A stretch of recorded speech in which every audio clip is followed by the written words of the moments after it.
afternoon, whenever you decide to watch or listen to this, to the second episode of View from Luffield. It's completely toe-free this time, I promise you. He's been warned. Look, see, we've got socks for anyone watching. Just want to make a quick shout-out. This is Jeff between us, our unofficial official mascot. I want to give a little bit of a shout-out to my little buddy Ella. I hope you're watching this. I know you've subscribed. We will post a picture of it on Instagram as well, so you can see it. He is wearing unreleased View from Luffield merchandise, which is amazing, and it's cracking, so we will post it. Yes, and before we begin today, I just wanted to send out a couple of thank yous from episode 1. Firstly, thank you to Phil Egan, not this Phil. Phil's a friend of ours from quite a while ago. Massive McLaren fan, unfortunately, but he is. That's not why I'm thanking him. No, thank you, Phil, for your assistance with the editing stuff for this video. Hopefully everybody finds it looking a little bit better. Thank you for some of the artwork you've done for us as well, which you'll see at the start and the end of this video. So thank you, and for your feedback as well, including the toe. I thank you to Max Thomas as well, another close friend of ours. Max has done the sexy cool intro music that you may have noticed at the beginning. There will be some sort of halfway through music as well that Max has composed and played and done for us. And then some music at the end to wrap up the video. So thank you to Phil, thank you to Max. And thank you as well to, the last time I checked, the 100 plus viewers of the YouTube video. Genuinely overwhelmed at how many people actually paid attention to the nonsense that we spout. So thank you very much to you. Thank you to everybody who subscribed on YouTube as well as a result of the nonsense. We do massively appreciate the support. And also flipping over to the Spotify listeners, thank you again to everybody who listened to that. To everybody who subscribed to that. I think that's got about 6 or 7 subscribers now on Spotify as well. So from episode 1, we genuinely just wanted to just get our opinions out into the world. We were a little bit nervous about putting ourselves out there onto YouTube and Spotify, but the response has been far better than we could have expected or hoped for. So no, genuinely thank you to those specific people, and thank you to you all, and hopefully continue to grow. If you like what you listen to, subscribe, hit the alerts notifications so you get alerted when there's more content coming up. And pass it on to anyone else you think might be interested. Again, as much as we'd love to make a profit from this, it's not the thing we think of. We just want to share, and I don't know, maybe start a bit of conversation. You know, it's Formula One's only getting more and more popular. Yeah. Wherever you go now, you know, you recognise a lot more stuff than when we used to walk around as kids. You know, you had a Ferrari jacket on, you got looked at blank as if you were some sort of dealership or something. So yeah, we want to share a passion, like we say, and I hope you can too. We will. I'm butting in there. I don't know what Andy was going to say. We will try and keep this slightly more structured, but with the same lunacy, and slightly shorter for anyone who, I don't know, has a life to go about beyond listening to us. Although you don't have an excuse today because it's Bank Holiday Monday, so you don't have a life today. You should all be hungover eating Easter eggs, so this is a perfect opportunity to listen to this. Oh, you see, I should have brought me Easter egg. Do you know, I would have brought mine if I hadn't finished it. Honestly, last night I finished my Easter egg. It was I've got one for somebody over there, and it's staring at me. Actually, she's going to listen to this. I best not say that out loud. Moving on. Anyway, okay, so into qualifying. So like Phil mentioned, we're going to structure this a little bit better. So we are going to go qualifying, and we are going to go into the race. We'll try and avoid any crossing like we did last time because it was chaotic in its structure. We'll also try and avoid any static or interference from my phone. It's been turned onto plane mode and thrown as far over the other side of the room as possible. So we've been way more professional this time. Yeah, more professional. The toe is covered and the phone is on Do Not Disturb. So anything that happens now, we'll learn for episode 3. On just 1 or 2 notes that I did have from practice. Just before we do move on to qualifying, McLaren dominant again. Mm-hmm. But as expected. And then the Ferraris, I noticed that obviously they lowered the wing a little bit, which was intentional to increase their straight line speed, but obviously caused them a lot of issues through the corners with grip, and especially through that first sector, which is quite twisty and windy at Saudi. we'll go on to it when we go on to everything else, but for me, I think it worked for one and didn't work for the other. Stick around to find out who I'm talking about. You probably already know. Yeah. Okay, so Q1. Anything that really stood out for anybody? Barring the ongoing... God, it was difficult, wasn't it? It was difficult this week. Barring the ongoing thing about Hamilton looking like he still needs 2 bites at a corner. Leclerc, he turns and the car... He's either more committed or more used to how the Ferrari doesn't listen than Lewis. But he seemed a lot... it was one turn and that was the corner. Lewis looks like he's having a bite and then try and bite again. And we'll go on to this on the race because I think that was quite consistent throughout the weekend. But at what point does the excuse of Hamilton's got to get used to the car not fly anymore? I don't know. Because you look at, as an example, look at Williams. Nobody's saying Sainz needs to get used to the car. Everybody's just looking at Williams and going, they should be performing better. This is obviously pre-Saudi, but they should be performing better. And yet Hamilton's getting away with it. And we're talking about a 7-time... Yeah, I'm sticking with that. Hamilton's getting away with it. We're talking about a 7-time world champion who is being told, or we're being told, a fifth of the way into the season, he needs to get used to the car. Yeah. I think once we get to actual race circuits... Don't get me wrong. So, by the way, it's petrifying, that track. It is, but it's not great. No, I don't think we've had a true, genuine racetrack yet. I know Suzuka? Bahrain. All right, but Suzuka's one of those that's it's a figure 8. It goes the wrong way round. It does go anti-clockwise. Clockwise. No, it might not go. Oh, half of it does because it's a figure 8. There you go. Yeah. It does both. Yeah. It's. I mean, neither Ferrari went well. China, I suppose you could argue China's a proper track for the benefit of a 1 kilometre. I think other than the sprint in China, he's not impressed. But no, I think time's ticking away, but you could say that for all of Ferrari season at the moment. So yeah, we'll park that discussion. That might we be will. We'll park that for a minute. The only massive note that I did took there was 2 big notes I took from Q1 because for those of you who haven't watched it, or for those of you who have, hopefully you agree. I thought Q1 was meh. Q2 was meh. Q3 was probably similar until the obvious, which we'll go on to in a minute, and then I thought the last 5 minutes of Q3 was really interesting and quite exciting to watch. Only thing I really got from Q1, the Red Bulls were closer to the McLarens than I think we expected. That was pretty consistent throughout the rest of qualifying. Yep. I did make a note about the Gasly unsafe release thing, which turned out to be nothing. That shows you how boring Q1 was. I do have one thing that I want to call out. I think last episode, and when we get better at editing, I'm sure we'll be able to call this back and post it. You said the future world champion wasn't Behrman, it was Bortoleto, who made a mistake on his flying lap and started dead last. I think, just wanted to call that out as a... I think, weirdly enough, I didn't make that note. No, just slipped your mind now, didn't you? I've got here written down 16th Stroll, 17th Doohan, 18th Hulkenberg, 19th Ocon, 20th the greatest driver of all time. I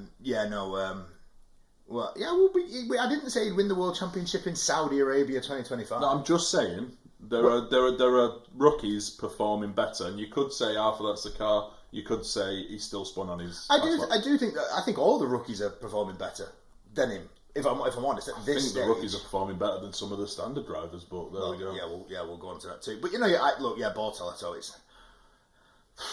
It's difficult, isn't it? Because we said last week that what makes a Sauber driver wake up and go to work? Other than the green. And when by green, I don't know if you mean the colour or the money, but no, I meant the. We're aware that we're talking about. I think Hulkenberg's contract's $3 million a year. I think Bortoleto's is $1 million. So we're aware we're talking about millionaires here. But I mean, they're still risking their life. And again, I'll hark back to. I'm in no way saying I could do a better job than any driver. What I'm saying is, you got it wrong on the future world champion, and.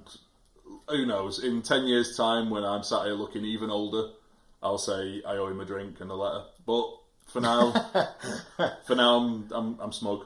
Okay, that's fine. Mm-hmm. That prediction lasted a week. Then no, I'm sticking with it. I think he's in there. Behrman, world champion. But yeah, I thought Q1 was a little bit nothing. I do one thing to point out: Lance Stroll has now got the record for the most Q1 eliminations of any F1 driver ever. Yeah, he's beating K-Mag, hasn't he? Yeah, there's a little bit. No, it's not. I was going to say it's a little bit unfair, but when you look at the teams he's been in, Williams we touched on this last week. That's a bad start. Yeah, it is. And we paid a lot of respect to Lance Stroll last week.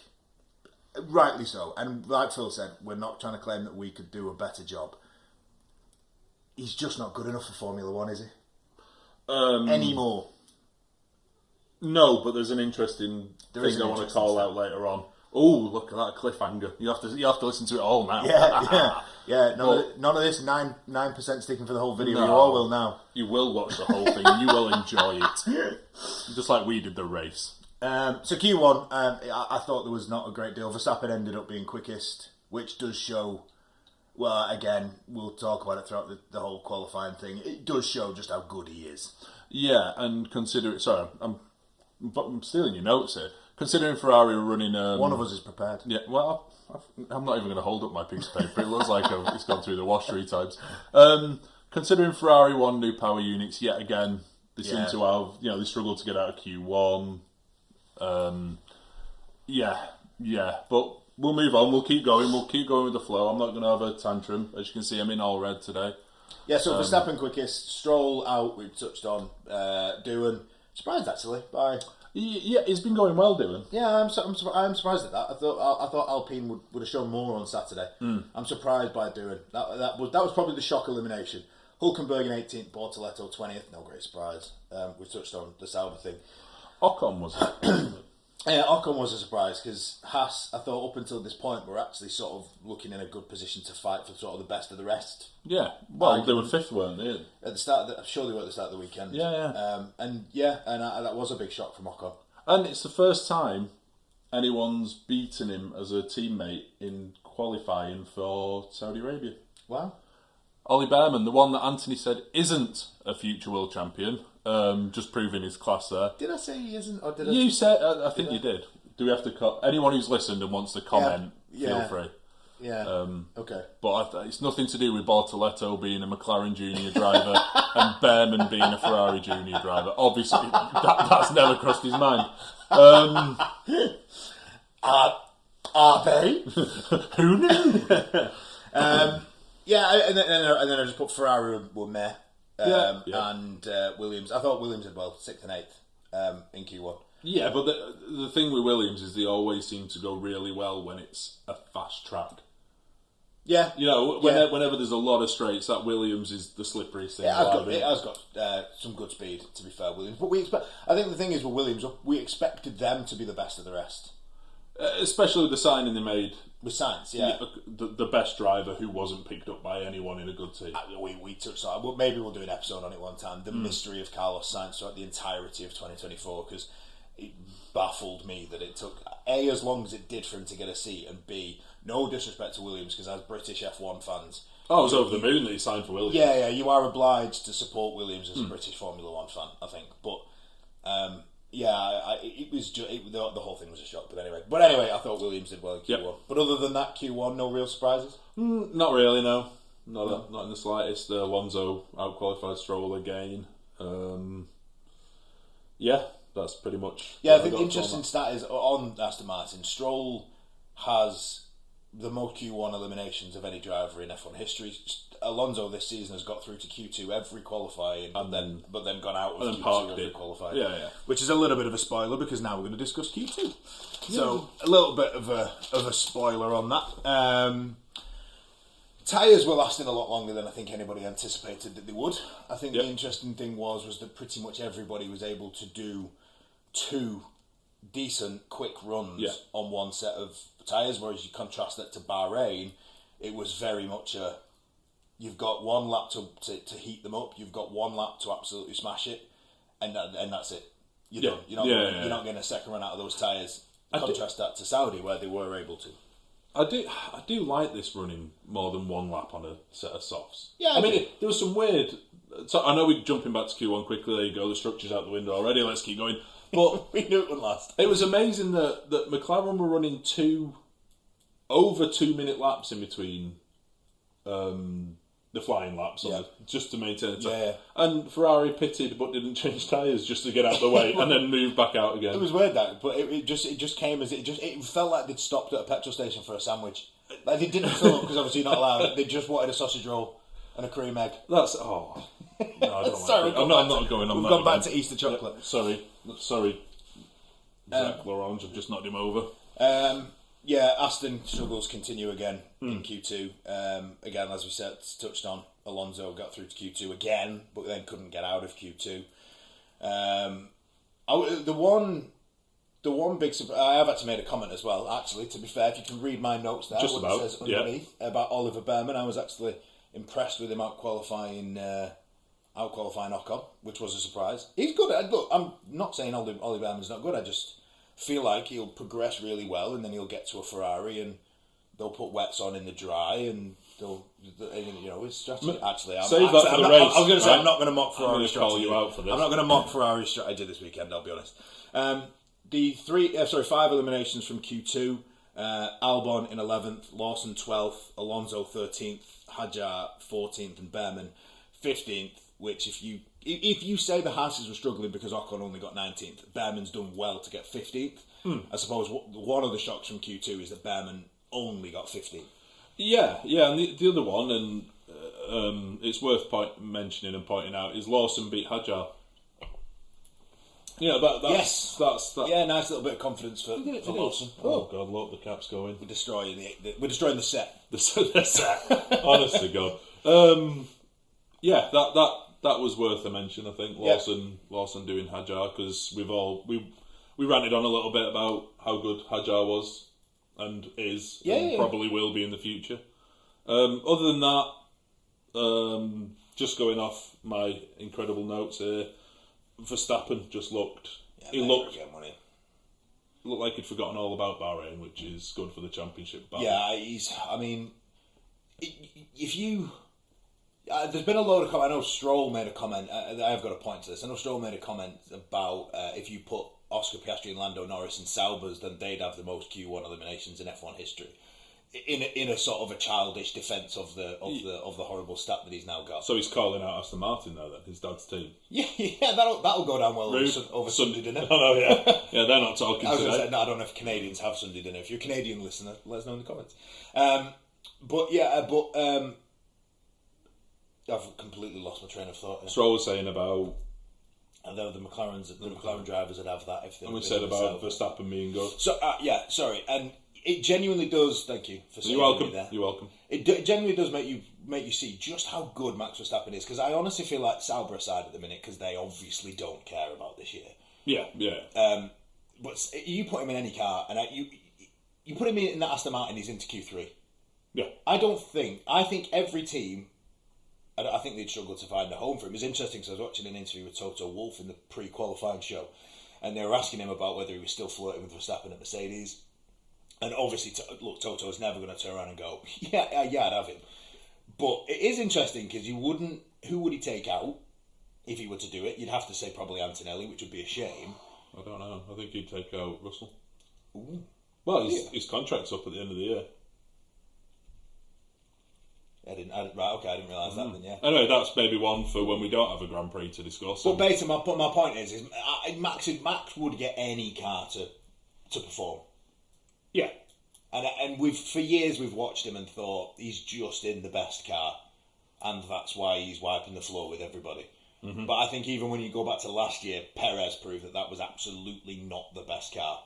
Yeah, because Perez isn't a bad driver. No, he's not. I think his name's mud in F1 at the minute, which is such a shame because last season has damaged him. But yeah, last season Perez proved how bad that car was, and Max still won the Drivers' Championship. Yeah, this car, Lawson and Tsunoda, as a combination of the two, have proved that it's got gremlins, have proved that they've struggled. We've had Max on the radio proving it struggled, and yet he's won a race.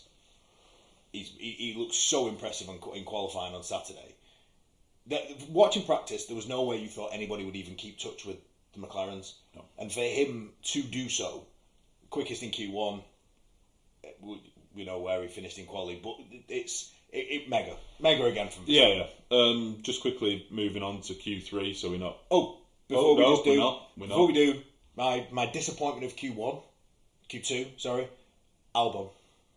Yeah, Sainz looked a lot more comfortable dragging that car around, and when you think from Q1 they got 6th and 8th, for him to only get 11th. I know that's just on the course. It was marginal. It was, but that's how close it is this season. It is, and considering Sainz missed out on the race last year, Yeah. No, a bit rusty. You're going to say you've not mentioned that. Who replaced him? I don't know. Someone you don't rate much, Ollie Behrman. I do rate Ollie Behrman, and if anyone in any of the fan clubs, I'll gladly wear a t-shirt. I don't know. I'm not getting into this Ollie Behrman argument. Anyway, moving on. Q3. Q3. Did it happen up until Norris crashing? No, I don't think anything happened up until Norris crashing. One thing I did know, and I haven't written it on my notes, but it's just dawned on me now. Norris's crash nearly wiped out Piastri's time. He only just got over the line, didn't it? The one on Norris's crash, because Q3 up until that was boring.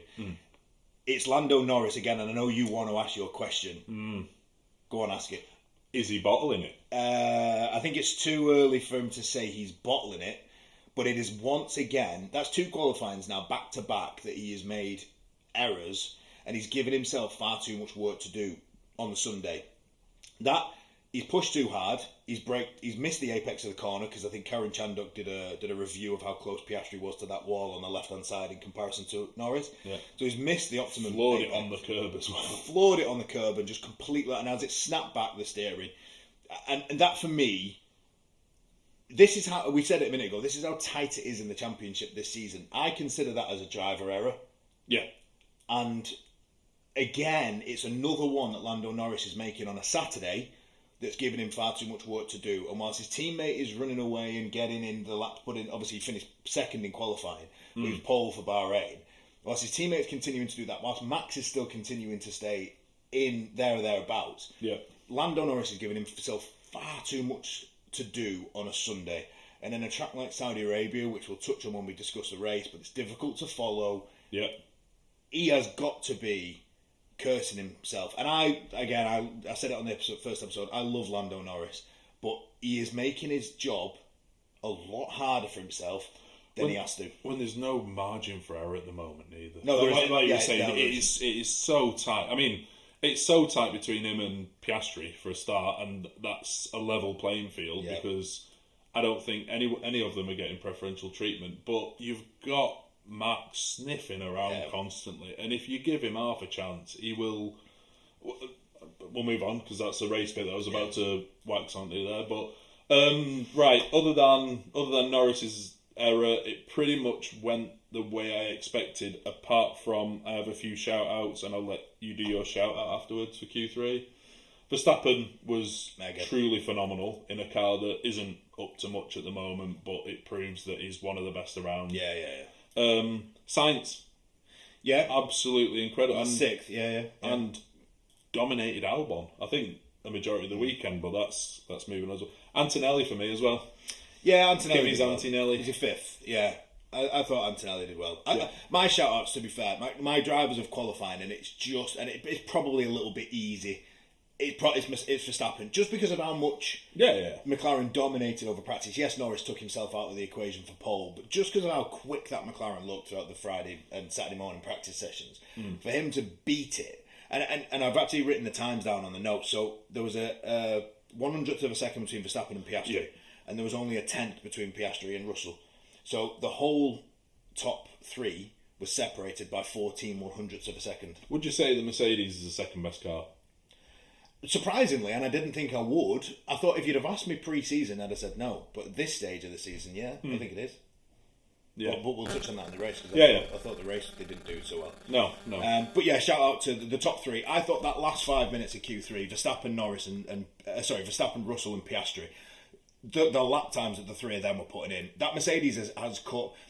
The Red Bull can be rubbish, but we knew Max would be there or thereabouts. We knew the McLaren was sensational, so we knew that they would be there or thereabouts. Russell, for me, is the one catching me by surprise. And I touched last week that I owe him a letter. I think I definitely owe him a letter. Potentially, but we'll go on to that. So the top 10 then, as it stood for the race. Verstappen, we said, was incredible. Piastri, unfortunate, but that's when you're up against a 4-time world champion. You can't miss a trick. Russell, again, I thought on Saturday surprised us all. Leclerc, better than I think we expected. I think fourth. I think he maximised what he could with the car out of qualifying. qualifying. Yeah. Antonelli I'm just running through these. Yeah. Antonelli in 5th. Sainz, we just touched Mega. on, absolute quality job to get 6th for Williams. Love you, Carlos. Lewis was busy making excuses for himself in 7th. Sonoda 8th. Good result, that. Good Yeah, it was a good result, actually, to be fair. At least to get in and about. Gasly again. Up until qualifying on Saturday, driver of the season so far for me. Yeah.